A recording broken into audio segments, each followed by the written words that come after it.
Welcome back, gamers. The next boss is Aldrich, the Devourer of Gods.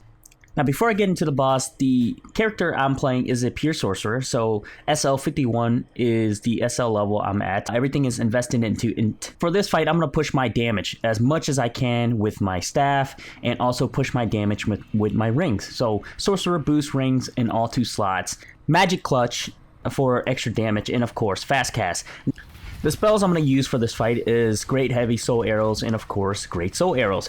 Great Heavy Soul Arrows because it doesn't matter if you use the Soul Spear, you're still going to do as much damage as a Great Heavy Soul Arrow. And also the Great Soul Arrows for maneuverability because of the faster casting. Now, this boss is really tough. The boss does a variety of moves, which is completely random and also depending on your range on the boss. If you're close range, she's got a melee swipe followed by an overhead. The other one is a thrust, which homes in on you that you'll have to dodge. One of the moves the boss does randomly is a soul lance, which can knock the pillars down. You have to be extra careful of these soul lances. She can shoot 1, or she can shoot 2, or followed by a combo shooting of 3, 4, and even 6, which I've seen.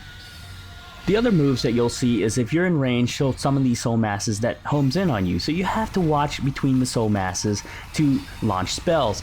The last move the boss does is a Storm of Arrows. The Storm of Arrow comes when the boss raises a lance in the air, summons the arrows, and pretty much launches it at you from overhead. It's really easy to avoid this spell with the pillars in phase 1, and it only works in phase 1, so keep that in mind. Keep in mind the moves the boss uses that will knock down pillars. The lances she shoots will knock down pillars. When she's near it, she'll knock down pillars. When she teleports, she knocks down pillars. And when she swipes with her lance, she'll knock down pillars, so be careful of those. The most dangerous abilities this boss has is getting out of your lock-ons. If you don't see the boss or you're behind a pillar, you're gonna die. If the boss shoots lances at you and you're not paying attention, you're gonna die. You have to be careful in casting the spells and time it really well. Otherwise, the boss casts the lance faster than you can actually dodge while casting Great Heavy Soul Arrows. So you want to switch to Great Soul Arrows if you want more maneuverability, but less damage, of course. During the second phase, the boss will teleport to one of the corners.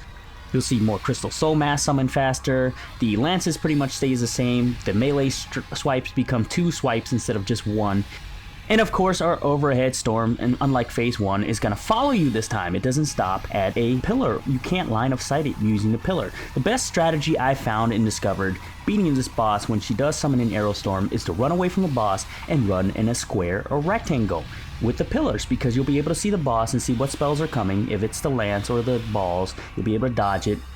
The whole second phase is the hardest phase because it's going to require a bit of skills and a bit of luck. Now, if you become Neo, the one, and you can see her crystal balls and time it and throw out the Great Heavy Soul Arrows, then keep at it. But if you can't see it and it's frustrating you, then you need to use Great Soul Arrows instead so that you have more maneuverability. Some tips and reminders for you while fighting this boss: do not lose sight of the boss behind a pillar. Don't get greedy with your soul arrows. Watch the timing. Watch the boss move because you don't want to be casting your Great Heavy Soul Arrows when the boss is casting at you. Watch your stamina. Remember to bring plenty of Estus for health and mana, and also be wary of the pillars. So don't always depend on the pillars too much, but use it sparingly and wisely. Anyways, guys, it'll take you a couple tries to beat this boss. Once you do, pat yourself on the back because this boss was incredibly tough. Thanks for watching, guys, and game on.